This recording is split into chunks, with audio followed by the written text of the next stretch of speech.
सभी प्यारे साथियों को मेरा प्यार भरा नमस्कार। स्वागत है आपका अपने YouTube चैनल मेटा स्टडी पर।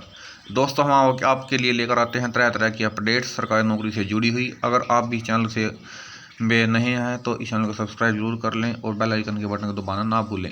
फ्रेंड्स, आपको पता है कि हरियाणा पुलिस की सिपाही भर्ती का अब दोबारा से रिजल्ट रिवाइज होगा। ये बात तो आपको पता लग गई होगी। और जो स्टूडेंट्स थे उन्होंने जो केस किया था वो थे फादरलेस के नंबर लेने वाले, उनको उस टाइम नहीं मिले।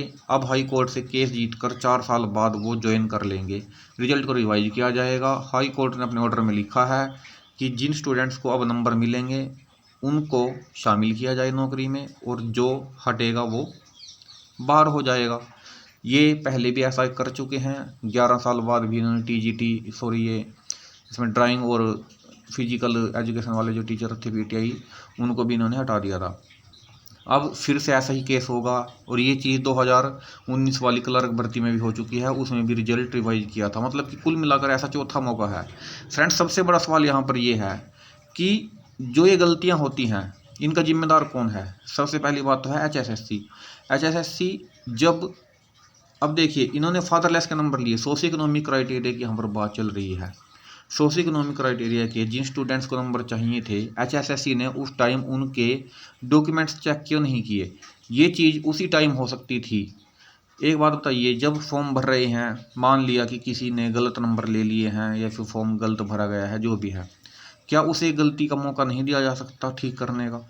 क्योंकि अब जब 4 साल बाद भी तो ये मान रहे हैं, 4 साल बाद भी ये एक्सेप्ट कर रहे हैं कि हाँ ये चीज़ हो सकती थी, लेकिन उस टाइम क्यों नहीं की जब ये लोग अपने फादरलेस के नंबर ले रहे थे। इनके पास सपोर्टिंग डॉक्यूमेंट थे, इनके पास प्रूफ था।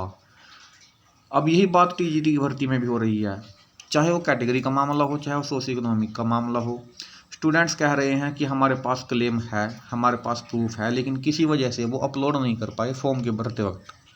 और दोस्तों, ये जेन्युइन समस्या है। आप ये मत सोचिए, कुछ लोग कहते हैं कि तू तो ऐसी वीडियो बना रहा है। भाई, ये समस्या बहुत सारे लोगों की है, एक आधे की नहीं है। कमेंट सेक्शन में जाके जब मैं देखता हूँ, इतने कमेंट आते हैं, इतनी प्रॉब्लम्स आती हैं। तो एक बात बताइए, जब ये 4 साल बाद हाई कोर्ट के आदेश के बाद इसको ठीक कर सकते हैं, तो अभी क्यों नहीं मौका दिया जा सकता? कम से कम एक मौका तो दिया जा सकता है। उसके बाद कोर्ट केस होता है, कोर्ट केस में स्टूडेंट जाते हैं, वो भी तंग होते हैं, HSSC को भी प्रॉब्लम होती है।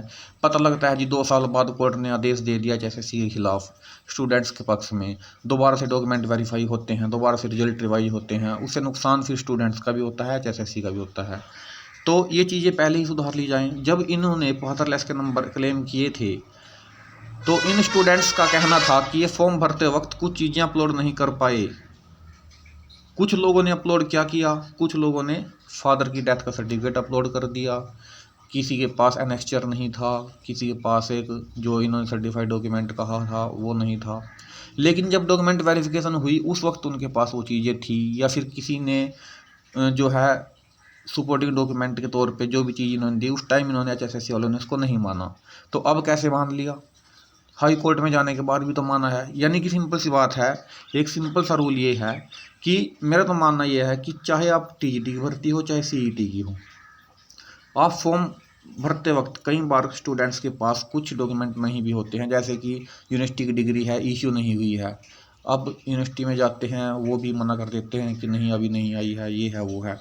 तो इन समस्याओं के लिए एक तो चीज़ है कि जब डॉक्यूमेंट वेरिफिकेशन आप कर रहे हो, आप उस टाइम भी स्टूडेंट्स को मौका दे सकते हो कि अगर आपके फॉर्म में कुछ गलतियां है, मान लिया आपने जो है कैटेगरी गलत भरी गई है, या फिर सोशियो इकोनॉमिक नंबर गलत लिए गए हैं, जो भी हैं, अगर आपके पास इस चीज़ का प्रूफ है, अगर आपके पास जेन्युइन डॉक्यूमेंट है, तो आप दिखा दें, उसको मान लिया जाएगा। अब यार, उससे बड़ा क्या प्रूफ होगा कि अगर मैं सोशियो इकोनॉमिक नंबर ले रहा हूँ, मेरे पास पूरे डॉक्यूमेंट है, लेकिन मैं किसी वजह से उस टाइम पे सही डॉक्यूमेंट अपलोड नहीं कर पाया, लेकिन अब मेरे पास है, तो उसमें दिक्कत क्या है? क्योंकि इससे क्या होगा, मुझे अगर सोशियो इकोनॉमिक नंबर नहीं मिले तो मैं कोर्ट केस करूंगा। कोर्ट केस में अगर मैं जीत गया, फिर रिजल्ट रिवाइज होगा। तो उससे अच्छा है कि डॉक्यूमेंट वेरिफिकेशन के टाइम पे ही इस चीज़ को सही कर लिया जाए। तो फ्रेंड्स, ये TGT के लिए सबसे ज़्यादा समस्या आ रही है। अभी तो देखते हैं, डॉक्यूमेंट वेरिफिकेशन से पहले कुछ चांस देते हैं नहीं देते हैं। और मैं इस चीज़ के ऊपर वीडियो इसलिए बना रहा हूँ बार बार, क्योंकि ये बहुत सारे स्टूडेंट्स की दिक्कत है। ठीक है, कमेंट सेक्शन में जब मैं पढ़ता हूँ बिल्कुल लाइन लग जाती है। इतनी समस्याएं हैं लोगों के साथ उनके फॉर्म में, उनको दूर करना बहुत ज़रूरी है। इसलिए मैं बार बार कह रहा हूँ कि अगर आप भी अपनी समस्या का समाधान चाहते हैं तो आप ज़रूर एक ग्रुप बना लें, चाहे कुछ भी हो, अपनी आवाज़ आपको उठानी खुद पड़ेगी, कोई और नहीं उठाएगा आके। तो हमसे जो एफर्ट हो सकती है हम भी कोशिश करेंगे। और इस चैनल को सब्सक्राइब जरूर कर लें और आप हमारे साथ बने रहें। धन्यवाद।